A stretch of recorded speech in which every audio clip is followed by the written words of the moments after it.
The alert broke me. Breaking news, Flight 728 has disappeared from radar over the Atlantic. Her flight. My wife's flight. My chest caved in. The room blurred. I remember clawing at the couch cushions like they could anchor me to air that no longer filled my lungs. I sobbed, the kind of sound that feels dragged out of bone.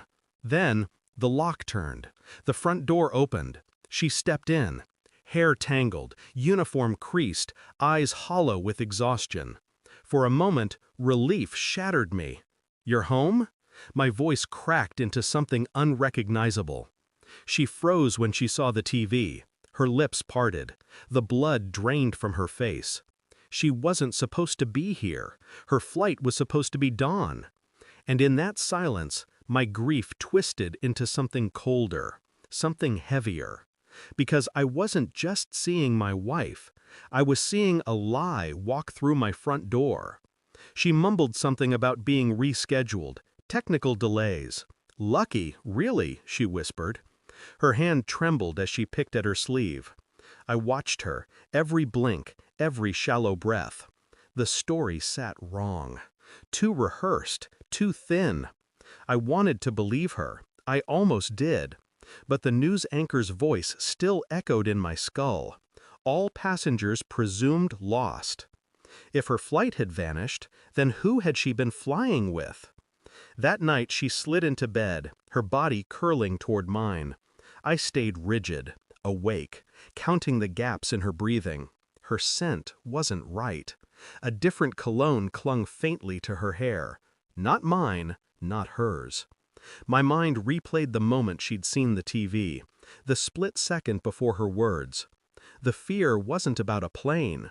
It was about being caught. I didn't confront her, not yet. I stored it, pressed it deep into the quiet chambers of my chest. Days passed. I became an actor in my own life, smiling, nodding, asking about her trips. But beneath it, I was pulling threads. Phone records, private searches, cross-referencing flight rosters with her assignments. A name appeared more than once. Captain Marcus Hale. Married, based out of Denver. Her schedules matched his. I checked her layovers. The hotel receipts told their own story. Duplicate rooms, sometimes not even booked under her name. I ordered a DNA kit, telling myself it was for curiosity, for clarity, for the gnawing suspicion that the daughter I'd been raising with steady devotion might not be mine at all. All the while, she kissed me goodbye like nothing was wrong. I kissed her back with ice behind my teeth. Inside, the storm grew sharper. The results came on a Thursday morning. Not mine. 0%. My daughter was his. The floor beneath me seemed to vanish. I didn't rage. I didn't cry. I folded the paper back into its envelope with surgical precision. That night, I set it in front of her at the table. Just slid it across the wood while her fork hovered midair. She opened it. Her hand shook. Her lips moved, forming fragments of denial. But her eyes told the truth. Wide, wet, cornered. I didn't speak. Silence pressed between us, heavier than any scream could have been. She reached for me. I can explain." I pulled my chair back. The scrape against the floor was louder than her voice. I leaned forward just enough for her to hear me. "You were supposed to be dead on that flight." Her breath hitched. She blinked fast, like a child caught in a lie too big to undo. "I know everything," I said. Calm, quiet, final. Her face broke open.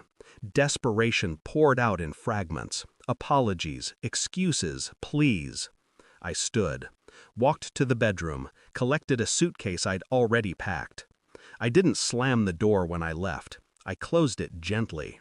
The click was sharper than any shout could have been. The air outside tasted different, cleaner. Behind me, a life I'd been tricked into playing dissolved like smoke. She would wake tomorrow in a house stripped of its illusion. She would raise a child knowing the man beside her knew the truth. That was her sentence. Mine was simpler. Freedom, sharpened by betrayal. As I walked into the night, the weight slid off me. I didn't lose a wife. I lost a lie. And I would never carry it again. Thanks for watching. Don't forget to like, share, and comment. Subscribe now to Cheating Stories Insight World for more amazing stories.